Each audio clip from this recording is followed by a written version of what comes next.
10वी special grammar मध्ये आपलं सगळ्यांचं स्वागत मित्रांनो. VHG घेऊन आलाय तुमच्यासाठी एक स्पेशल टॉपिक, तो म्हणजे क्वेश्चन टॅग. हे नियम तुम्हाला माहिती आहेत का?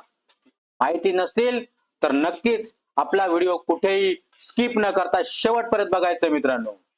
खूप सोपे सोपे रूल्स आणि ते आपल्याला माहिती नसल्यामुळे सहज आपला मार्क निघून जातो.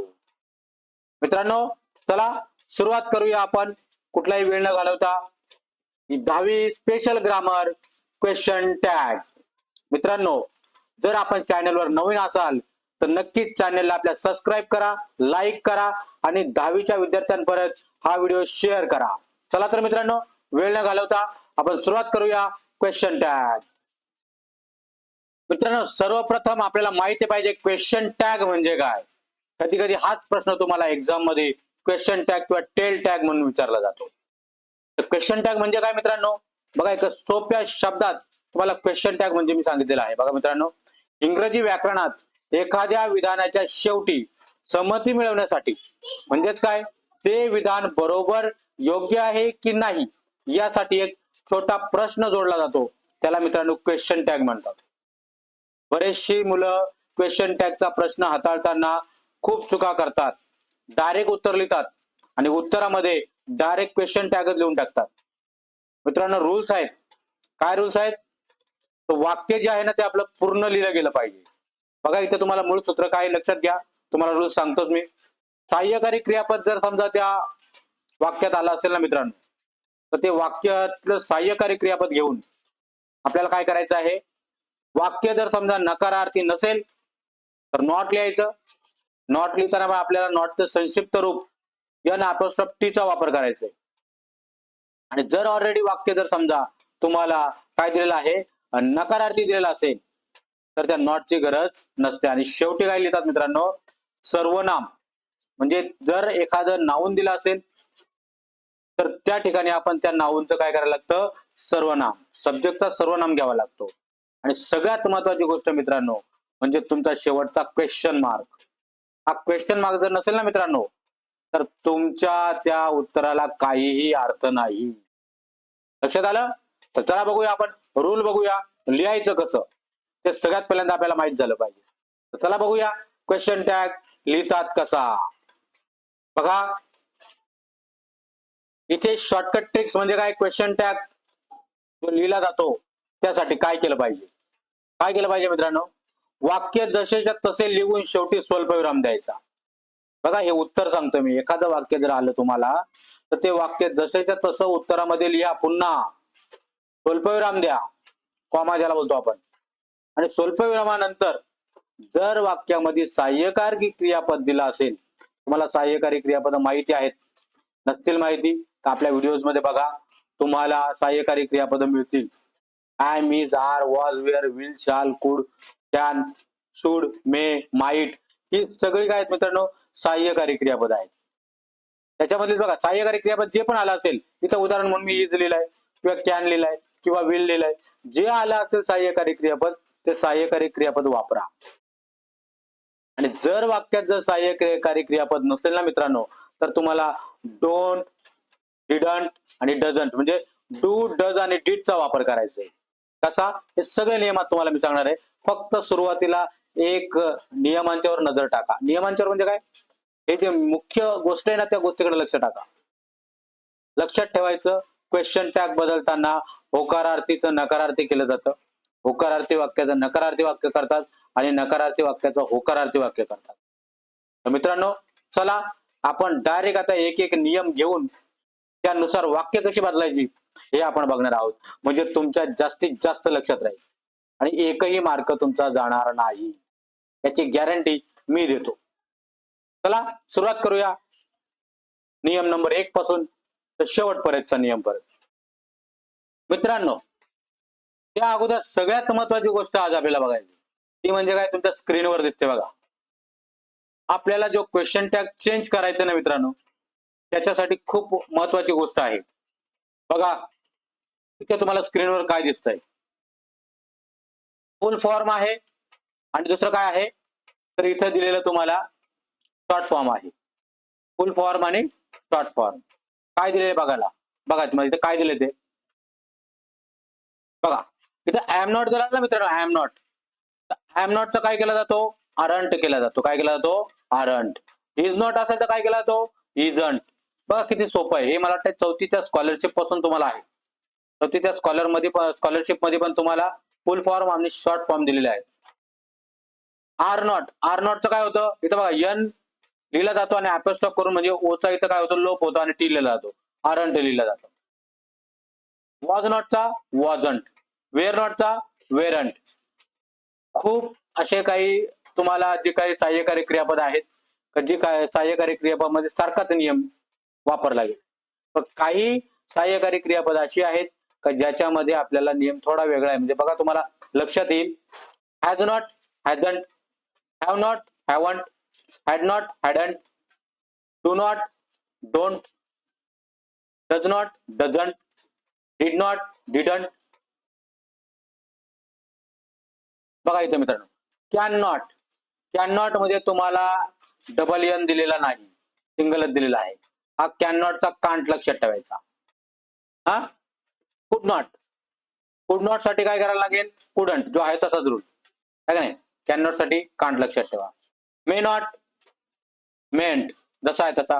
माइट नॉट, माइट लिहायचं एन अपोस्ट्रोफ टी लिहून मोकळं व्हायचं. बघा शाल नॉट, शाल नॉट साठी काय लक्षात ठेवायचं, शांट. काय लक्षात ठेवायचं, शांट. इथे एक नवीन आलाय, इथे एक नवीन आहे. त्याच्यानंतर should not, shouldn't. Will not, will not साठी पण मित्रांनो लक्षात ठेवायचं काय, ओंट आहे. काय आहे, ओंट आहे. Will not, won't. Would not जसा तसा. मस्ट नॉट, मस्टन जसा तसा. यूज टू नॉट त्याच्यासाठी डिडंट वापरायचं आणि ऑट नॉट साठी जसा आहे तसंच फक्त एन अपोस्ट्रोफ टी लावून तिथं आपल्याला लिहायचं आहे. म्हणजे लक्षात काय ठेवायचं मित्रांनो, विल नॉट लक्षात ठेवायचा. ओके. त्याच्यानंतर शाल नॉट लक्षात ठेवायचा, कारण शाल नॉटचा शांट, विल नॉटचा वॉन्ट आणि कॅन नॉटचा कांट होतो. लक्षात आलं. बाकी सर्व सोपे आहेत. चला तर आता वळूया आपण डायरेक्टली नियम आणि वाक्यांच्याकडे. मित्रांनो चॅनलवर नवीन असाल तर चॅनलला सबस्क्राईब करायला विसरू नका. तुम्ही युट्यूबला गेल्यानंतर काय करायचं, विश्वजित सर गुरुकुल सर्च करायचं, किंवा आता व्हिडिओ जो चालू आहे त्याला जर आपण सबस्क्राईब जर डायरेक्ट केलं तर त्याच्या पुढे बाजूला एक काय आहे, बेल आयकॉन आहे, तो बेल आयकॉन दाबा. कारण बेल आयकॉन दाबल्यानंतर तुम्हाला पुन्हा पुन्हा त्या चॅनलवर जाण्याची गरज नाही. जेव्हा जेव्हा आपल्या नियमानुसार जो व्हिडिओ असेल तो त्या वाराला तो व्हिडिओ तिथे उपलब्ध असेल आणि तुम्हाला तो बघायला सोपा जाईल. त्याचं नोटिफिकेशन तुमच्या मोबाईलवर किंवा लॅपटॉपवर किंवा कम्प्युटरवर मिळेल. चला तर मग सुरुवात करूया नियम आणि नियमानुसार वाक्यांकडे जाऊया आपण मित्रांनो. बघा इथे तुम्हाला काय नियमानुसार वाक्य हे खूप महत्वाचं आहे मित्रांनो. एवढं जर तुमच्या जर लक्षात आलं ना तर अख्खं क्वेश्चन टॅग तुमच्या लक्षात येईल. बघा पुढे बघा नियम नंबर 1 मित्रांनो काय दिले आपल्याला, पॉझिटिव्ह सेंटेन्सचे निगेटिव्ह सेंटेन्स करणे. पॉझिटिव्ह म्हणजे काय, होकारार्थी वाक्य. या होकारार्थी वाक्याचं काय करायचं आपल्याला, निगेटिव्ह वाक्य करायचं आहे. बघा कसं बनवलं जातं क्वेश्चन टॅग लक्षात ठेवायचं. आता मी ते काय सांगतो ते. पहिला क्वेश्चन काय, ही इज अ टीचर. मित्रांनो इंग्रजी हे जे काय ग्रामर आहे ना, फक्त इंग्रजी हे नाव ऐकलं की आपल्याला भीती वाटते. बरेचशा ग्रामर मध्ये इंग्रजीच्या जे इंग्रजीचं वाक्य असेल त्याच्या अर्थ लावणं काही आवश्यकता नसते, गरजच नाही. किंवा त्याचं भाषांतर आपल्याला माहिती पाहिजे याचीही गरज नसते. आता क्वेश्चन टॅग मध्ये बघा सोपा रूल आहे, he is a teacher. He is a teacher काय करायचं, नियम काय आपला, दिलेलं वाक्य जसंच्या तसं काय करायचं, लिहायचं. He is a teacher. लिहिल्यानंतर काय करायचं मित्रांनो, स्वल्पविराम द्यायचा. काय द्यायचा, स्वल्पविराम द्यायचा. स्वल्पविराम दिल्यानंतर तुम्हाला काय करायचं मित्रांनो, याच्यातलं टू बी स्वरूप कुठलं आहे मित्रांनो, टू बीचं म्हणजे सहाय्यकारी क्रियापद कुठलं आहे, इज. कुठलं आहे, इज. बघा इथे लिहिलं आपण इज. सगळ्यात महत्वाची गोष्ट होकारार्थी वाक्य आहे म्हणून काय करायचं, इजंट लिहायचं, नकारार्थी लिहायचं. इजंट. इजंट लिहिल्यानंतर काय घ्यायचा, कर्ता. कर्ता काय, ही म्हणजे ऑलरेडी प्रोनाउन आहे. प्रोनाउन असल्यामुळे तो जसा तसा घ्यायचा आणि काय लिहायचं शेवटी क्वेश्चन टॅग द्यायचा. काय द्यायचा? Question tag. लक्षात येईल मित्रांनो. बघा पुढचं वाक्य बघा. Rita can swim. ओके, जसे तसे सगळ्यात पहिल्यांदा रूल काय आपला? वाक्य आहे तसं लिहा. वाक्य आहे तसं लिहिलं. Rita can swim. ओके, पुढे काय करायचं? स्वल्पविराम द्यायचं. स्वल्पविराम दिल्यानंतर मित्रांनो या वाक्यामध्ये जे आपल्या सहाय्यकारी क्रियापद आलं ते कॅन आहे आणि कॅनला नॉट लावल्यानंतर काय होतं? कांट होतं. CAN अपॉस्ट्रॉफ T can't. आणि इथं रीता आहे, याचं प्रोनाउन घ्यायचं मित्रांनो, है की नाही? हे काय रीता काय आहे? तर स्त्रीलिंगी आहे. तर प्रोनाउन काय राहील इथं? कांट शी. काय राहील? शी. आणि पुढे काय करायचं? क्वेश्चन मार्क द्यायचं. काय द्यायचं? Question mark. कसं झालं मित्रांनो? अशा पद्धतीमध्ये तुम्हाला काय करायचं आहे? क्वेश्चन टॅग लिहायचं आहे. हे उत्तर लिहिलंय मित्रांनो आपण. काय लिहिलंय? उत्तर. नाही तर बरेच विद्यार्थी काय करतात? डायरेक्ट इजंट ही लिहून टाकतात, है की नाही? आणि क्वेश्चन मार्क द्यायचं विसरतात किंवा क्वेश्चन मार्क देतात. तर मित्रांनो त्याला पूर्ण मार्क मिळणार नाही. ऑब्जेक्टिव्ह क्वेश्चनला आपल्याला योग्यरित्या जर लिहिलं, अचूक लिहिलं तरच मार्क दिले जातात. चला पुढचा बघूया आपण. Rule number 2. रूल नंबर 2 काय सांगतं आपल्याला? निगेटिव्ह सेंटेन्स आपल्याला काय करायचं आहे? पॉझिटिव्ह मध्ये करायचं. म्हणजे नकारार्थी वाक्याला काय करायचं? टॅग काय करायचं आपल्याला? पॉझिटिव्ह टॅग करायचं आहे. कसं बघायचं? तसंच वाक्य, तेच वाक्य. He isn't a teacher. He isn't a teacher. वाक्य जसेच्या तसं लिहा. परत जे सांगितलंय तो रूल तो विसरायचं नाही. ही इजंट अ टीचर लिहिलं. त्यानंतर काय करायचं मित्रांनो? स्वल्पविराम द्यायचा. आपला नियम आहे तोच. वाक्य नकारार्थी याला काय करायला लागेल? होकारार्थी. मग होकारार्थी करताना काय करायचं? N अपॉस्ट्रॉफ T म्हणजे नॉट काढून टाकायचं. म्हणजे काय करायचं? इज लिहायचं. काय लिहायचं? इज. आणि पुढे काय करायचं? ही लिहायचं प्रोनाउन. आणि क्वेश्चन मार्क द्यायला विसरायचं नाही. लक्षात राहील? ही इजंट अ टीचर, कॉमा करायचा, इज ही आणि क्वेश्चन मार्क द्यायचं. लक्षात आलं मित्रांनो? परत दुसरं बघा. Rita can't swim. काय करायचं? वाक्य जसेच्या तसं पहिल्यांदा लिहून काढायचं.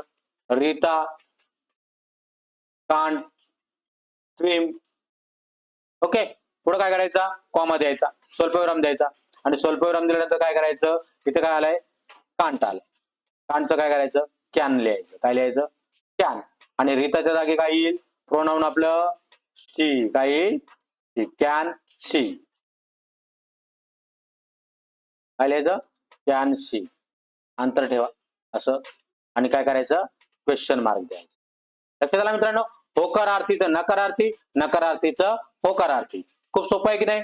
वाक्य जसेच्या तसं लिहायचं. हा रूल सगळीकडे सेम. वाक्य जसं तसं लिहायचं.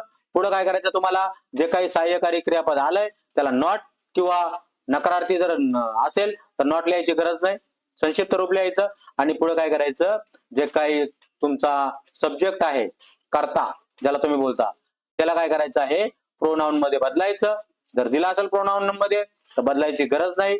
आणि शेवटी क्वेश्चन मार्क द्यायचा. प्रोनाउन कुठले कुठले आहेत मित्रांनो? माहिती पाहिजेत. कुठले कुठले? I, you, he, she, it, they, we हे आपल्याला माहिती पाहिजे. चला बघूया पुढचा रूल. मित्रांनो सगळ्यात महत्वाचा रूल आहे. कधी कधी आपल्याला वाक्यामध्ये काय दिलं जातं? सहाय्यकारी क्रियापद दिलं जात नाही. सहाय्यकारी क्रियापदाला काय म्हणतो आपण? टू बी ची रूप, है की नाही? तर कधी कधी वाक्यामध्ये सहाय्यकारी क्रियापद दिली जात नाही. मेन वर्ब दिले जातात, है की नाही? क्रियापद सहाय्यकारी क्रियापद न देता आपल्याला मेन वर्ब दिले जातात. आणि मेन वर्बचं काय करायचं असतं? आपल्याला क्वेश्चन टॅग बदलायचा असतो. खूप सोपं असतं मित्रांनो. बघा लक्षात घ्या. आपण बघतोय तिथे 2 प्रकारची वाक्य येतात. तिथे काय वापरायचं? आपल्याला डू, डज आणि डीड वापरायचं. काय वापरायचंय? डू, डज आणि डीड. तर मित्रांनो डू आणि डज कधी वापरतात? डू आणि डज हे कधी वापरलं जातं? सिंपल प्रेझेंट मध्ये वापरलं जातं. साधा वर्तमान काळ असेल ना, V1 ज्याला होतो, जर क्रियापद V1 असेल, है की नाही, तर आपल्याला काय करायचं आहे? तर तिथे आपल्याला डू आणि डज वापरलं जातं. डू किंवा डज. तर डू कधी वापरायचा, डज कधी वापरायचा सांगतो. बघा हे वाक्य वाचा. He plays cricket. मित्रांनो इथं ही प्लेज क्रिकेट लिहिलंय आणि इथं दे प्ले क्रिकेट लिहिलंय. असं का? याचं कारण मित्रांनो, सिंपल प्रेझेंट टेन्स मध्ये तृतीय पुरुषी कर्ता म्हणजे कुठला, ही, ती आणि इट जर असेल तर आपण काय करतो, क्रियापदाला यस किंवा इयस लावतो. हा नियम फक्त सिंपल प्रेझेंट टेन्स मध्येच वापरला जातो आणि तो कशासाठी असतो, ही, ती, इट साठी, बाकी इतर वाक्यांसाठी नाही. लक्षात ठेवा. आपण टेन्स घेणारच आहोत, त्यात पूर्णपणे तुम्हाला हे डीपली मी सांगणार आहे. बघा आपण वाक्य बघतोय, क्वेश्चन टॅग बघतोय. He plays cricket. काय करायचं, आलेलं वाक्य जसेच्या तसं लिहायचं. He plays cricket. ओके, लिहिलं. पुढे काय करायचा, स्वल्पविराम द्यायचा. स्वल्पविराम दिल्यानंतर या वाक्यामध्ये सहाय्यकारी क्रियापद दिसत नाही, मुख्य क्रियापद आहे. वर्तमानकाळी वाक्य आहे का, तर क्रियापद इथं काय वापरलेलं आहे, V1 वापरलेलं आहे. V1 जर म्हणजे मूळ रूप, क्रियापदाचं मूळ रूप, आणि जर प्लेस दिलाय, यस लागलाय, मग इथं काय लिहायला लागेल आपल्याला, डज, डझंट. काय लिहायला लागेल, डझंट ही, आणि शेवटी क्वेश्चन मार्क. खूप महत्वाची गोष्ट आहे मित्रांनो, लक्षात ठेवायची. पुढचं बघा, दे प्ले क्रिकेट.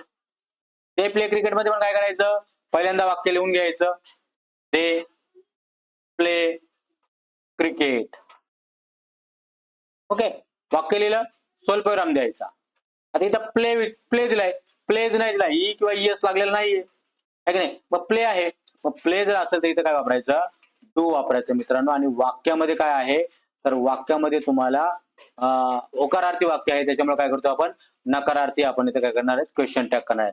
मग काय येईल, डोंट दे. काय येईल, डोंट दे. शेवटी क्वेश्चन मार्क विसरायचा नाही. लक्षात आला मित्रांनो, हा रूल खूप महत्वाचा आहे मित्रांनो. मेन वर्ब जर समजा दिले असतील, म्हणजेच काय, सहाय्यकारी क्रियापद दिलेली नसतील, तर आपल्याला डू, डचचा आणि डिडचा वापर करायचा. हा जरा प्रेझेंटचा रूल. आता आपल्याला काय बघायचं मित्रांनो, तर पास्टचा भूतकाळी वाक्य असेल तर बघा, भूतकाळी वाक्यासाठी तुम्हाला दिलं जातं, कसं दिलं जातं बघा, पास्ट सिंपल, आहे की नाही. इथं बघा काय दिलंय, इथं काय वापरायचं आपल्याला, डीड वापरायचं. काय वापरायचंय, डीड वापरायचं. कसं वापरायचं बघा मित्रांनो, वाक्य दिलंय, ही प्लेड क्रिकेट. काय करायचं, ही तसंच लिहायचं, ही प्लेड क्रिकेट. दिलं वाक्य. ओके, काय लिहायचा, कॉमा द्यायचा, स्वल्पविराम. आणि इथं काय करायचं, प्लेड दिलाय बघा, इथे सहाय्यकारी क्रियापद दिलेलं नाही. प्लेड दिलाय म्हणजे भूतकाळ दिलाय, भूतकाळ दिलाय ना, तर डीड वापरायचं मित्रांनो. काय वापरायचं, डीड. आणि डीडचं काय करायचं, नकारार्थी, didn't. Didn't he, didn't he आणि क्वेश्चन मार्क. पुढे बघा, दे वेंट होम.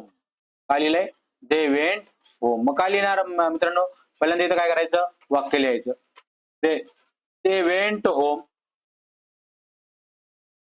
कॉमा, स्वल्पविराम द्यायचा. स्वल्पविराम दिल्यानंतर काय करायचं तुम्हाला, दे वेंट होम मध्ये इथं काय केलंय, भूतकाळ दिला आहे ना, मग काय करायचं, डिडंट लिहायचं. काय लिहायचं, डिडंट, डिडंट दे. काय करायचा, क्वेश्चन मार्क द्यायचा. लक्षात राहील मित्रांनो, हा 3 नंबरचा नियम खूप महत्वाचा आहे मित्रांनो. चला बघूया आता पुढचा नियम, नियम क्रमांक 4. मित्रांनो, स्पेशल रूल्स, सर्वात महत्वाचे स्पेशल रूल इथं तुम्हाला दिलेले आहे. बघा काय रूल आहे स्पेशल रूल. आय एम जर आला असेल ना मित्रांनो, वाक्यांची सुरुवात जर समजा आय एम नी झाली असेल, तर त्याचा एमंट आय कधीच होत नाही. काय, एमंट आय कधीच होत नाही, इट इज रॉंग. त्याचं काय होतो, आरंट आय होतो. काय होतो, आरंट आय. बघा, आय एम लेट, वाक्य लिहायचं परत, आय एम लेट, कॉमा द्यायचा, आणि याचा क्वेश्चन टॅग काय होतो, आरंट. मागं पुढं काही बघायचं नाही, आरंट आय लिहायचं, क्वेश्चन मार्क देऊन टाकायचं. रूल पाठ केला ना, बाकीचं काहीच बघायचं नाही. तिथं काय तुम्हाला प्रोनाउन काय दिलंय, आहे की नाही, म्हणजे जे आपला सब्जेक्ट आहे तो काय दिलाय, हे काही बघायचं नाही. का, एम जिथं असतो ना, तो आय असेल तरच आय एम असतो मित्रांनो. पुढे बघा काय दिलाय, दुसरा नेम काय, आय एम नॉट. मित्रांनो, आय एम नॉट जर असेल ना, तर इथं एम आय लिहायचं. काय लिहायचं, एम आय, आर आय लिहायचं नाही, एम आय लिहिलं जातं. म्हणजे बघा, आय एम नॉट हॅपी, वाक्य परत लिहायचं. काय लिहायचं? I am not happy. बरोबर. त्याच्यानंतर काय करायचं आपल्याला? कॉमा द्यायचंय आणि काय लिहायला सांगितलंय? M I. एम आय आणि काय करायचं? Question mark. लक्षात राहील मित्रांनो. चला पुढचा नियम बघूया आपण. काय पुढचा नियम दिलाय? काय स्पेशल नियम आहे बघा. लेट्स.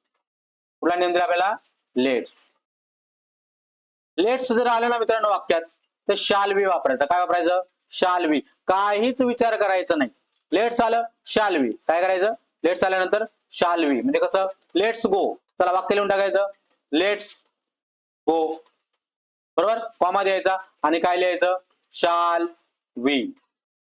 Question mark. संपलं. कळलं का नाही? एक मार्क. कधी कधी असे प्रश्न तुम्हाला, असे वाक्य तुम्हाला विचारले जातात. कारण काय? आपण काय शोधत असतो? अरे याच्यामध्ये आपल्याला काय दिलं नाही? सहाय्यकारी क्रियापद दिलं नाही. याच्यामध्ये आपल्याला क्रियापद सुद्धा दिलं नाही. मग करायचं काय? लिहायचं काय? क्रियापद दिलंय. मग काही मंडळी काय करतात? गो म्हणून तिथं डोंट लिहितात. पण डोंट लिहिल्यानंतर पुढे इथं सब्जेक्ट काय आहे की नाही? म्हणजे आपल्याला काय केलं जातं? इथं संभ्रमात, आपण संभ्रमामध्ये पडून जातो. म्हणून नियम लक्षात ठेवायचं. Let's shall we. बघा लेट्स प्ले. सांगा बरं मित्रांनो मग काय? लेट्स प्ले तसाच लिहिला. ओके. कॉमा दिला आणि काय करून टाकायचं? डायरेक्ट शाल वी लिहून टाकायचं. काय लिहायचं? शाल वी आणि क्वेश्चन मार्क. लक्षात आलं मित्रांनो. असाच एक नियम पुढे आहे का नाही? तो पण तुमच्या आवडीचाच आहे. लेट मी आल्यावर काय करायचं? नाही, शाल वी होता. लेट मी आल्यानंतर काय करायचं आपल्याला? शाल आयचा वापर करायचा. कसला वापर करायचा? शाल आय. म्हणजे कसं? Let me help you. झालं वाक्य. कॉमा द्यायचा आणि पुढे काय करायचं? शाल आय लिहून टाकायचा आणि काय करायचा? Question mark. आय का आला माहितीये मित्रांनो? त्या मीचं काय झालं नंतर? आय झालं. पुढे बघा. लेट मी गो. लेट मी गो. वाक्य तसंच लिहायचं. कॉमा लिहायचा आणि काय करायचं आहे? शाल आय लिहायचा. Question mark. झालं. मिळाले मार्क. सोपं आहे की नाही मित्रांनो?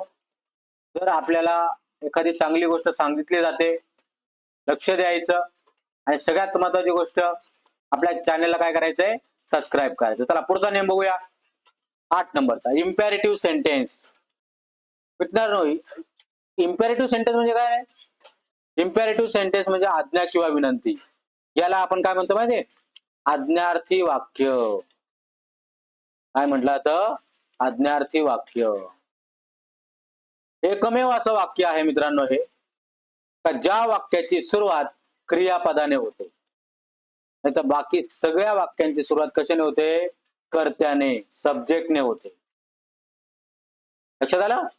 काय इम्पेरेटिव्ह सेंटेन्स म्हणजे काय? आज्ञार्थी वाक्याला यासाठी म्हटलं जातं कारण या वाक्याची सुरुवात कशाने होते? क्रियापदाने होते. कशाने होते? क्रियापदाने. Open the door, please help me. कशाने झाली? क्रियापदाने झाली. काही विचार करायचा नाही. डायरेक्ट काय करायचं? वाक्य दिलंय, क्रियापदाने सुरुवात झाली. चला लिहून टाका वाक्य. ओपन द डोअर लिहिलं आणि मग काय करायचं? कॉमा द्यायचा आणि काय लिहून टाकायचं? Will you. काय लिहायचं? Will you. Question mark. पुढे please help me. Please help me जसं तसं लिहायचं. बरोबर. कॉमा द्यायचा आणि काय करून टाकायचं? विल यू लिहून टाकायचं. Question mark. काही लक्षात मित्रांनो आहे की नाही? सोपा नियम. खूप सोपे नियम आहेत मित्रांनो. फक्त आपल्याला काय केलं पाहिजे?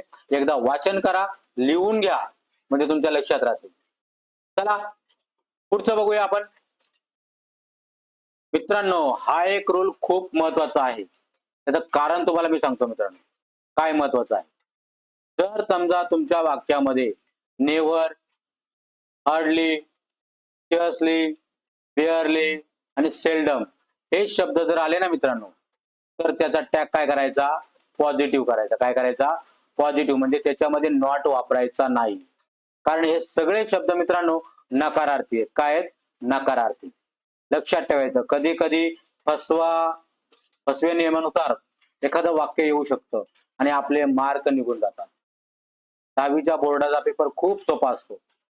बघा इथे काय वापरायचं मग? डू डज आणि डीड वापरायचं. का वापरायचं सांगतो बघा. नेव्हर, परत लक्षात घ्या, नेव्हर, हार्डली, शेअरली, बिअरली, स्केअर्सली, सेल्डम, यांचा अर्थ काय आहे सगळं मित्रांनो? निगेटिव्ह आहे. काय? निगेटिव्ह, नकार दर्शवणारा. कधी कधी, कधीतरी, कधीच नाही, अशा पद्धतीने या शब्दांचा अर्थ आहे. बघा इथं वाक्य आहे, ही नेव्हर लाईट्स. आता तसं मराठीचा अर्थ सांगितलं तर आपण कधी खोटे बोलू नाही, आहे की नाही? गरज नाही आपल्याला. चला मराठीच्या अर्थाची गरज नाही, आपण डायरेक्टली वाक्य बनवूया. ही नेव्हर लाईट्स. काय करायचं? मग ही लिहायचा, नेव्हर लिहायचा, जसं तसं वाक्य परत लिहायचं, लाईट्स, बरोबर. ही नेव्हर काय केलंय? लाईट्स लिहिलेलं आहे. आता काय करायचं बघा, ही नेव्हर लाईट, कॉमा द्यायचा, बरोबर. कॉमा दिल्यानंतर काय करायचं मित्रांनो?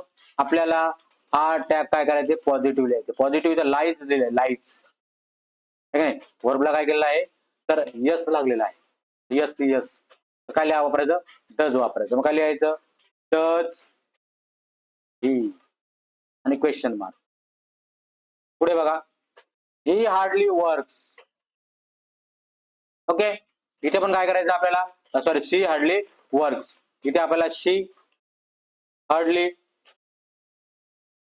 वर्क्स लिहिलं, कॉमा द्यायचा आणि इथं काय करायचंय? वर्क्स आलंय मित्रांनो, डज ही. इथे तुम्हाला एन अपॉस्ट्रॉफ टी म्हणजे नॉट लावायचा नाही.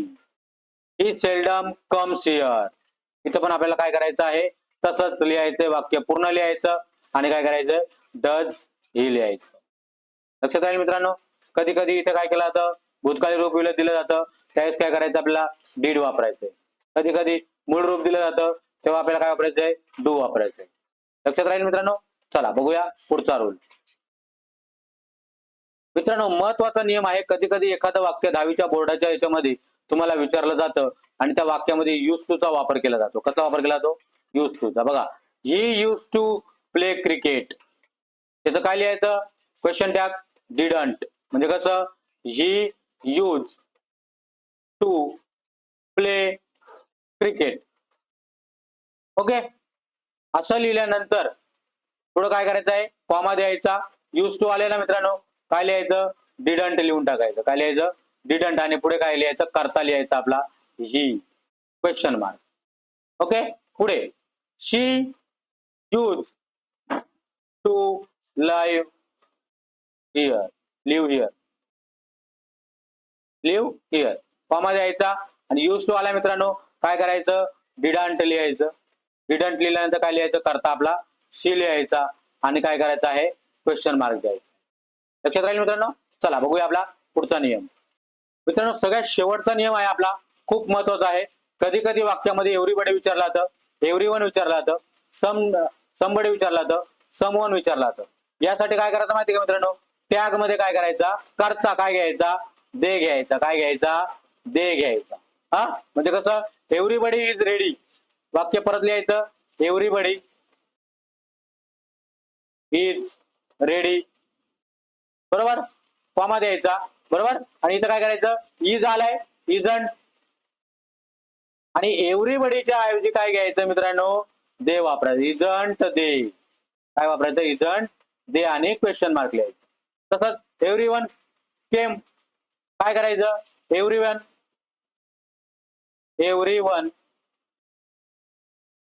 काय लिहायचं?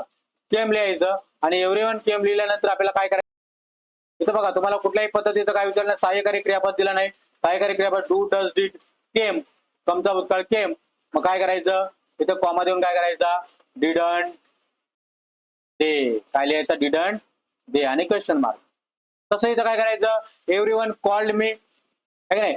पुन्हा सॉरी, समवन कॉल मी. समवन कॉल मी वाक्य लिहायचं, कॉमा द्यायचा. कॉमा दिल्यानंतर काय करायचं? कॉल्ड भूतकाळी आहे, काय लिहिलं? डिडंट. आणि पुढे काय करायचं आहे? आपल्याला दे वापरायचं आहे. लक्षात राहील मित्रांनो. तर खूप खूप धन्यवाद मित्रांनो, तुम्हाला हे सगळं काही समजलं असेल. आणि खूप खूप धन्यवाद यासाठी मित्रांनो, तर माझा व्हिडिओ तुम्ही शेवटपर्यंत बघितलात. मित्रांनो अशाच पद्धतीने आपले व्हिडिओ जे काही वार दिलेले आहेत त्या वाराला नेहमी येत असतात आणि त्यासाठी आपण काय केलं गेलं पाहिजे तर हे व्हिडिओ बघितल्यानंतर याची प्रॅक्टिस पण आपण केली गेली पाहिजे. धन्यवाद मित्रांनो, हा व्हिडिओ शेवटपर्यंत बघितला.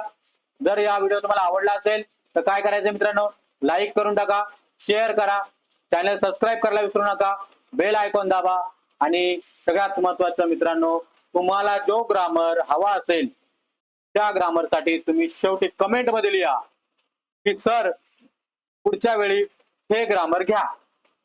100% मी तुम्हाला ते ग्रामर घेईल. चला मित्रांनो, धन्यवाद.